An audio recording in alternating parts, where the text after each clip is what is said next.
Good YouTube, Quinn Wade coming to y'all with that instant analysis on the Houston Rockets losing versus the Sacramento Kings 132-127. This was a game that I wouldn't have been surprised if it would have went into overtime, but the Kings won the series so far 2-0. They do play again 2 months from now, and they basically already won the season series because they only played 3 times and they won two of them. But the Kings go to 21-20 and 11-12 at home. The Rockets go to 27-13 and 13-7 away from home. Houston ended up losing the first quarter 26-25. In the second quarter 35-27. They ended up winning the third quarter 33-29. And it was 42-42 in the fourth in favor of the Kings, who already had the lead at that point. They had a tough time beating the Rockets. The Rockets up their defensive intensity. They got some steals. Şengün got a nice block. They made some big plays and some big shots in the fourth quarter, made by Jalen Green and obviously Dylan Brooks with those threes, but they just picked the wrong time to get hot because they ended up running out of time in this one. And the Kings made their plays, made their free throws.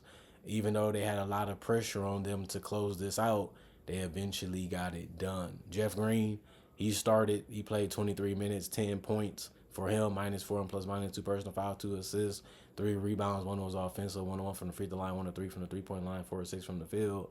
Amen Thompson, 20 points, -10 and plus minus 3 turnovers, 1 block, 2 steals, 5 assists, 20 and 10 for him. He's a guy that's really, really good. I like the fact that he uses that length and that body to stay in front of you, and he likes to reach. He likes to attack you defensively, and he's very athletic going to the rim, and he can get to the free throw line because of that, and he's really nasty in transition. He had 4 of his rebounds that was offensive. He was 4-4 from the free throw line, 8 of 12 from the field. And then Dylan Brooks, he started hitting his shots later in the game, but he finished 2 of 8 from three, 5 of 14 from the field, 3 rebounds, 1 of was offensive, 4 assists, 2 steals, 3 turnovers, 6 personal fouls. He fouled out, -2 and plus minus 12 points. Alperen Şengün, he was a big part of what they did tonight, like he usually is. He finished with 20 and 10 also, 21 points, 10 rebounds. 2 of his rebounds was offensive, 3 assists, 4 steals, 1 block, um, 2 personal fouls, and -21 and plus minus 4-7 from the free throw line. He really needed to make his free throws tonight because the game was close and it could go either way. He was also 1 of 2 from three and 8 of 15 from the field. And then Jalen Green, he was 10 of 20 from the field and 4 of 8 from three, 4 of 5 from the free throw line. When he's getting those screens and he's coming right at you, he's hard to stop because he's an acrobat in the air and he can also throw it down. But he is also still trying to learn how to dribble and how to pass and how to make decisions and when is the right decision and what is the right decision. As his team has gotten more talented and guys have got more confident, it's like playing for a new team because it's like figuring something else out that you didn't know before. But since it's true, you have to figure it out as it goes. And you can see the struggle of him trying to be a combo guard in a game like this. 5 rebounds, 4 assists for him, 1 block, 4 turnovers, 3 personal fouls, -3 and plus minus 28 points. And he led all scorers for the Rockets. Tari Eason, 16 points, +1 and plus minus 3 personal foul, 1 steal, 4 rebounds, 1 of was offensive, 3 of 5 from the free throw line, 1 of 4 from three, 6 of 10 from the field. Cam Whitmore seemed like he wanted the ball more. He wanted to get more opportunities, but he was 4 of 9 from the field, 1 of 3 from the 3-point line, 3 rebounds, 3 assists, 1 block, 2 turnovers, 1 personal foul, +4 and plus minus 9 points. He seemed frustrated. He seemed like he wanted to be a big part of what they was doing tonight. Even though he had a good game for 23 minutes, you can see it on his face. You can see it in his body language. I think that is something to keep an eye on. Steven Adams, 2 of 2 from the field, 1 of 2 from the free throw line, 5 rebounds, 1 was offensive, 2 assists, 2 blocks, +16 and plus minus 5 points. And Aaron Holiday, he got on the court again. He needed to. I think he's one of their better players and one of their better guards. But he was 2 of 5 from the field. It was threes. Three rebounds, two of them was offensive, one assist, one steal, two turnovers, one personal foul, -6 and plus -6 points. The rest of the guys did not play. Coach's decision: 49 and 93, 52% from the field, 12 of 33, 36% from three, 17 to 24, 70% from the free throw line, 12 offensive rebounds, 46 rebounds total, 24 assists, 10 steals, 6 blocks, 14 turnovers, 18 personal fouls, and 127 points. And then the Sacramento Kings, 20 points for Sabonis, 14 rebounds, but he fouled out. Still got 7 assists, was able to be a hub, was able to get guys open, was able to find guys when they was open, and was able to do some lead passes too. And he had 5 of his rebounds that was offensive. 3 or 4 from the free throw line, 1 or 1 from three, 8 or 13 from the field. He had 1 block, 3 turnovers, and he was a plus 16 and plus minus. I would call this a dominant game for him. Just relentless on the boards, really attacking, was able to knock down the three that he was given and didn't really get too hung up over that. He had one that he turned down for a better shot, and I liked it that, and I liked the fact that he's a great team player. DeMar DeRozan was just hard to guard like he has always been because the ability to get to the free throw line where he was 5 of 5, but he was also 2 for 4 from three. I like him taking the three because I know he can make it. He just needs to keep just taking the right ones and not falling too in love with it like he did, for the last 2 months of the season. 12 of 23 from the field, 5 rebounds, one was offensive, 4 assists, 2 turnovers, 1 personal foul, plus 12 and plus minus 31 points, like I said before. Keegan Murray, 18 points, -3 and plus minus 2 personal foul, 1 turnover, 2 assists, 11 rebounds, double for him. 3 of his rebounds are offensive, 1 to 1 from the free throw line, 3 of 6 from the 3 point line, 7 to 10 from the field. I liked what he did. I liked his rebounds. I liked his ability to space the floor and just being ready to shoot or get into the basket. That's all he has to do on this team, and he did it well tonight. But I like the fact that he rebounded at a high level because Sabonis was in foul trouble. De'Aaron Fox, 6 of 17 from the field. He was 2 of 4 from three, 5 of 5 from the free throw line. He had his 7 assists. He had his 3 rebounds. 2 of them was offensive. He did get 4 swipes tonight and 1 block, 3 turnovers, 2 personal fouls, plus 1 and plus minus 19 points. I like everything he did besides take some shots. He was in a rush, or he forced, you can say. But other than that, he had a great game individually and as a team player. And Malik Monk, he was able to go 2 of 6 from three, 10 of 19 from the field, 6 of 7 from the free throw line. That was good to see. 9 assists for him, 3 rebounds, 1 was offensive, 1 steal, 2 turnovers, 2 personal foul, plus 8 and plus minus. Trey Lyles, 2 of 8 from the field, 1 of 5 from three, 5 rebounds, 2 assists, 1 turnover, -4 and plus minus 5 points.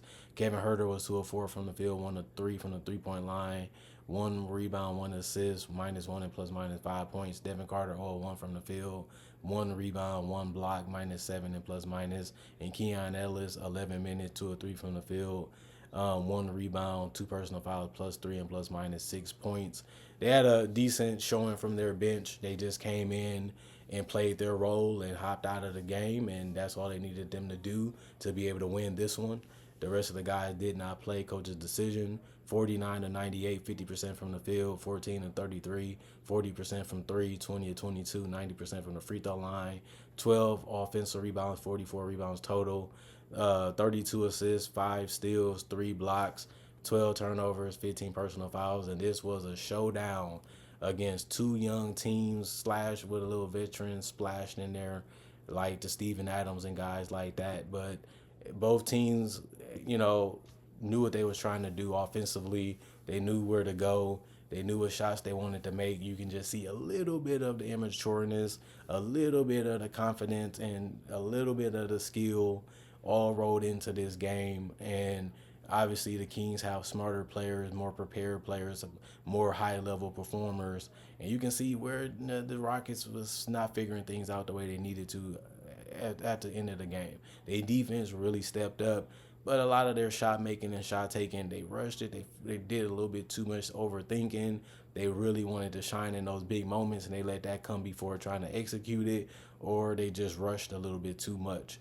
But other than that, you see why the Rockets win games. They're very athletic. They're very shifty. They're very good with his size, and they can really cover a lot of ground and a lot of space, and they can make shots They can make plays and they can put you in a straitjacket sometimes as a team. And that's something that they really needed to learn how to do, how to use their body the right way, how to use their feet the right way, how to use their minds the right way, and how to do it together as a team. And Ime Udoka has been a big part of that. We have to give him credit for taking this team as a challenge. We got a lot of talent. We got a lot of athletes. We got a lot of guys that got some type of skill. How do we do it all together? And he's helping them figure these things out. He's helping them figure out how to be the team that they dream of being. And they don't really want to separate. They like playing together. They like putting up with each other. They know how to talk to each other. They respect each other. And that's just a good sign of a team that's going in the right direction like they are this season, being the number 2 overall team in the Western Conference, which nobody really did see, but it is reality today, showing you how much of a drastic change they have been as a team. And they always had the talent, just getting it to work and mesh. And I think that that's the fun part of being a coach for Ime, because he wanted this position and he felt like he can turn his team out. And they was a 500 team last year, and now they just came back better than ever. And they just been a tough team to beat all season. And I will say he has a big part of that. And he's the guy for them. And he turned this team into one of the best. And they're going to be a tough out in the playoffs because they do a lot of things right and they do a lot of things hard. And if they can smooth some of that friction and smooth some of that stuff and make it more balanced out and more disciplined, I think that they can be even better. But their body's still developing, their IQ is still developing, they feel their understanding of the game is still developing, and this is just going to be a fun ride if they can get all the way to the top, like some teams that's young, like a Denver team or a Milwaukee team or even the Warriors. Eventually, it got to either allow you to get to where you want to go, or you're not that far, so where you want to go, maybe it's another player, maybe it's more development, maybe it's more of being strict on them. Whatever it is, they're not that far from greatness, and they've proven that this year. And what I mean greatness being a championship team. And we'll see what they do in the playoffs. This is going to be their first time making it with these group of guys, and this is going to be the first time they're going to see what they really made of, and that's just a good thing. And then the Kings, they made it to the playoffs before, but not with this DeMar DeRozan iteration. And I think that this team is going to be a tough team to beat because they got a lot of offensive guys you just can't guard one-on-one, and they always have other guys that's trying to find a way to get open, or that you can pass it to them and they can take advantage of a mismatch and just beat you up and put the ball in the basket. So it's hard to beat this Kings team, even when they don't play the greatest defense and they don't play the greatest offense, but they play good enough to where you still have to be ready for whatever they throw at you. Comment, like, subscribe, share, hit the notification bell for more analysis. And if you're new to the channel, I do conversation videos just like this, a different variety. Not only that, I do breakdowns with real footage of legends, current players, rookies, superstars, and also future legends. I also do mock drafts and draft coverage. I got over 3,000 videos on my channel already, so you can check those out. Not only that, I got my social medias on my channel. If you want to see something that's not always basketball related or something different in general, or you want to get to know me a little bit more, there's also on my channel. Other than that, I love this. I love what you guys do for me. You keep me having something to do every day, and I keep giving y'all something to watch and something to see. That's the 50-50 why this relationship in this channel is so strong, and why I have been a popular channel on YouTube and has been for a while. Thanks for watching. Thanks for subscribing. Thanks for wanting to show interest to this channel, because that's still some type of support. And thank y'all for believing in me as y'all have done for so many years. Over a decade now that I've been doing this. Was one of the first YouTube channels to do NBA only content, and I'm still one of the very few that's on here doing that to this day. Other than that, love y'all. Keep doing y'all grind. The weekend is almost here, and hopefully you guys enjoyed your weekday. And other than that, y'all stay blessed up. See you guys hopefully later today or tomorrow.